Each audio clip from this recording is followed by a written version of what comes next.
The werewolves evidently were imprisoned here against their will also. Interestingly, some humans had perhaps not realized what they were getting themselves into, as yes, the werewolves could fight back and kill the humans if given the chance, despite their induced drugged states, and this was fully understood by all humans who ventured into the park, and so they accepted this risk. I saw several terrified humans running from werewolves in fear. Others were frantically trying to reach the exits. Perhaps the park wasn't as fun as they had believed it would be. Curiously, there was also a sound system, a tannoy system in place, that could broadcast messages across the full extent of the park. The messages were generally used for the werewolves, and a female voice on the system was reminding them that they are at liberty to fight the humans, that they can kill, eat them, and also do whatever they wanted to them. So it seemed that these werewolves were fairly sentient, able to understand the human language and comprehend the reminders that were broadcasted throughout the park. And again, in Duane's new book, he wrote of his visit to the lower astral and an encounter with Alexander, who was a werewolf, and a werewolf fully capable of speech. Duane proceeded to interact with Alexander in an attempt to provide him an opportunity to improve his position in life, if he was willing to do so, and make the necessary decisions and steps that would begin to have him extricate himself from his unenviable, though position of his cause and effect choosing circumstances. The RealSide experience ended here. I was simply observing, being afforded this viewpoint of another happening and situation in creation somewhere. It surely was a curiosity, and we are reminded again of the fundamental drive of the personal self, that of emotional, astral sensation, thrill seeking, and all the endless forms this can take. For as individuals become bored in creation, their imagination and want to alleviate the dullness can result in the creation of all sorts of distractions. Everything in creation is of course restriction. Everything a created idea that references generally creation, and any agreement with any created idea has cause and effect penalties, and the experiences must then be endured. Individuals resigning themselves to remain in creation as long as they continue to chase these created ideas.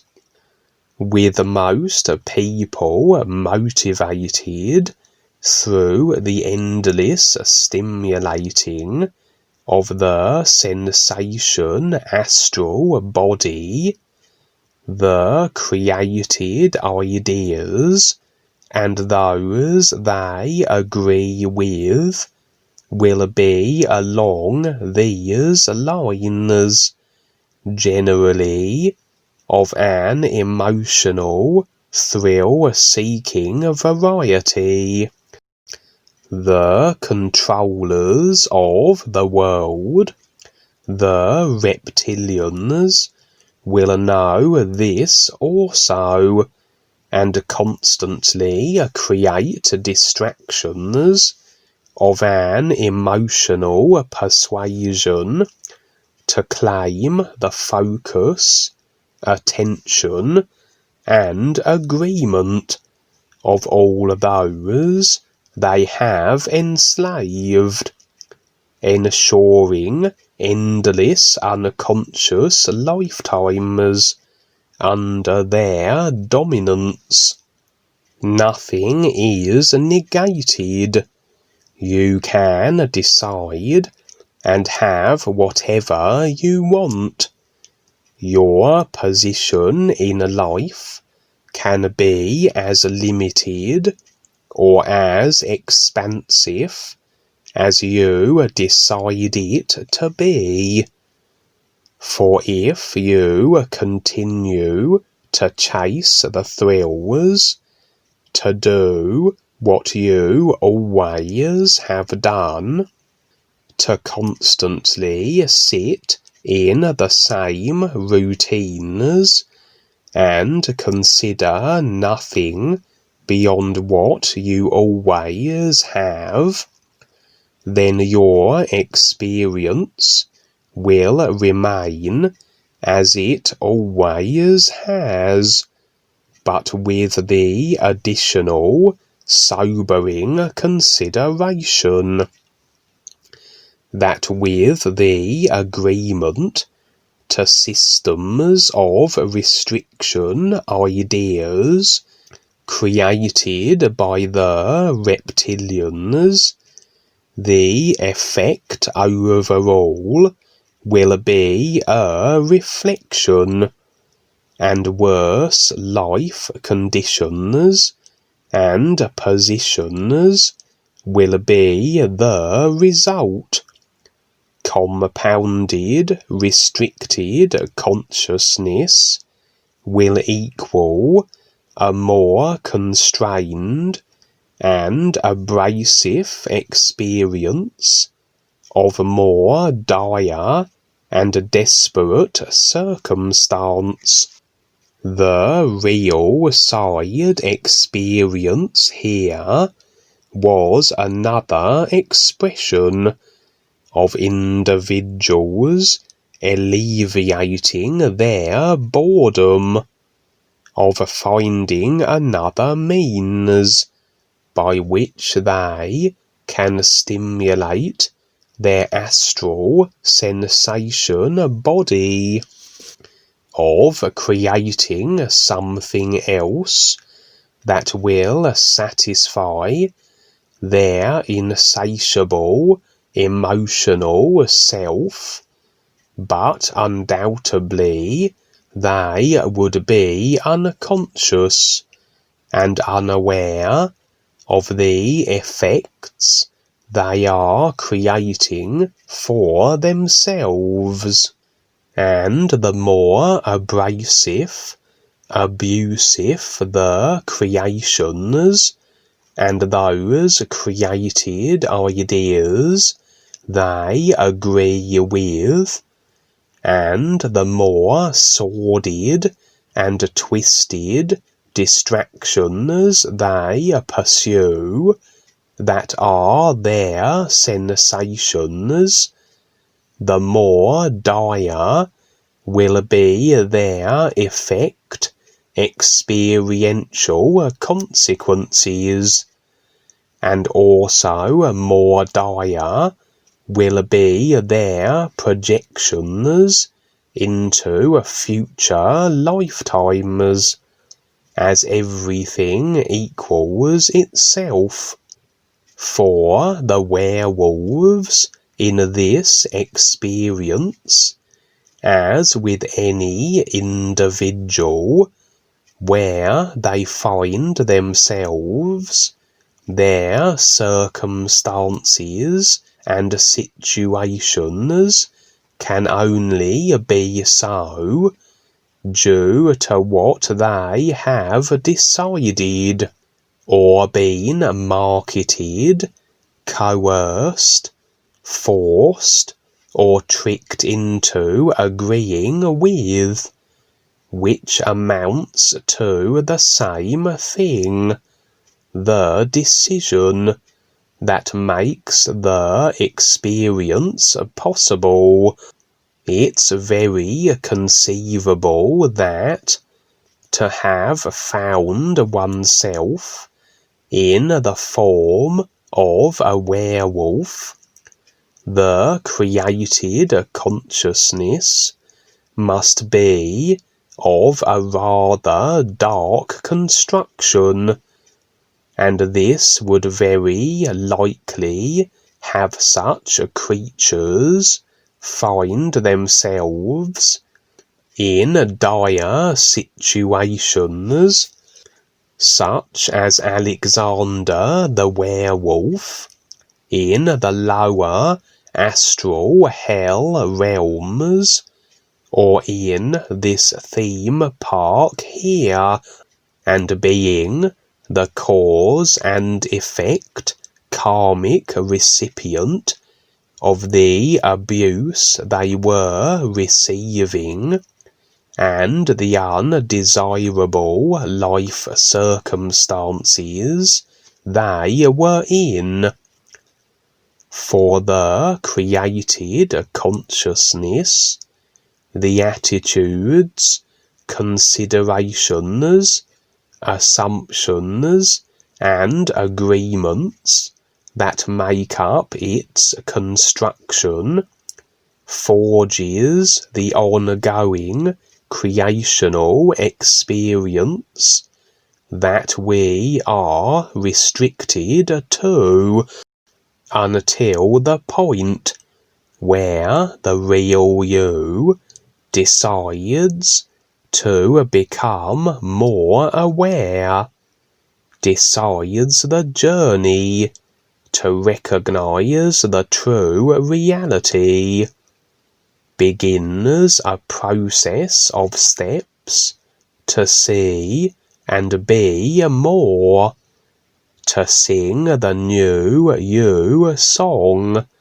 and let the guides and life assist you in this endeavor to supersede the simulator and become the free, real being of light we already are, a being of light in the real universes we can recognize and be now. For everything is an isness, and at any time we can step into that reality. We are always the decider of what our experience and position with the whole of life is. Okay, Kevin, yes, the werewolf thing is interesting because it's like Paul talked about, the subconscious, and it's like a pack of beasts, etc. And we've all been through so much in past lifetimes. We really want to, in a way, reflect upon that and understand what we've been through. And this, many times, is what people do not understand. They simply agree to or create a surface world here, and this is all they see, and they don't really realize what's really going on within them and how their intent maneuvers these ideas within themselves. So they'll cling to some religion or spiritual path thinking that they're spiritual on the surface, but on the real side not really understanding their intent. So the werewolf thing is, just like, and I used to like Lon Chaney Jr. When I was young, with Dracula and Frankenstein and all those movies of the 40s and 50s. I used to like those movies and watch Lon Chaney turn into the Wolf Man. That seemed like a kind of fun adventure, just roaming about out there. It seems like he didn't have to go to school every day. He could just turn into the Wolf Man and just take off. So, and Dracula could just become the Bat and fly away. And Frankenstein, well, he could just walk through walls. So it was all pretty cool. There is a funny movie, Abbott and Costello meets Frankenstein. They're all in it. It's a great movie, great comedy movie. I've seen that so many times. It's fun to watch. But yes, here you are, Kevin. And again, you are the great witness to all of this. And yes, we are, because of the surface world, how it is here, how so-called solid it is, and how people see it, they don't see the underlying of what's really taking place here with everything. And so they are the subject to it. So again, we're just simply trying to warn people because, yes, it's all very real stuff. It's just that you're not seeing it. Most people are not seeing it because they cling to the surface world. So, and again, everybody's got to earn their way. This is the big step here. It's not a matter of just knowing about the real guides, etc. You have to earn your way, prove yourself. Just like in the military or anything like that, you've got to earn your stripes. You've got to figure it out. Now it's time to recognize the is. So yes, it's all invisible, but those that see it can see it. It's no longer invisible. So getting beyond creation is a whole lot. And yes, this is Werewolfville here, just like WestWorld and everything else. It's all robotized. This is the cyberspace that we're in, and we have to deal with it and recognize it. So there's a lot going on. And also at the same time, take on the challenge creatively to do something, to share, to see who will show up, and then stepping up and handling a new Skype, a new group. Everybody can do this, create their own, just like Val and Tim and others, and like Kevin, etc. is doing out there, contacting and sharing, etc. This is a way to do it. Broaden your views, get out of your routines, because those old routines, those little comfy routines, they've only brought you back here. So until you get through all of them, you're not. So again, this is all for everybody here. It is all for you. You kids are the great witnesses, and anybody that wants to hear this, they can. Kevin leaves this in the Skype here, the experiences. If you would too, Pierce, write yours down. It's a little hard to understand some of your stuff, but it's very, very good. You and Mia's, that's very, very good. And these things will be utilized. And we're going to make movies in the future too. It's going to be a lot of fun. So everybody's welcome to step up and take part in this, because this is the big adventure. Don't expect there's going to be a lot of people with this, because most people will not understand, and they're just too afraid to be the risk takers, the real risk takers, like the real guides. It's very exceptional. This is a privilege, and it's precious to see yourself and others wake up with your real awareness.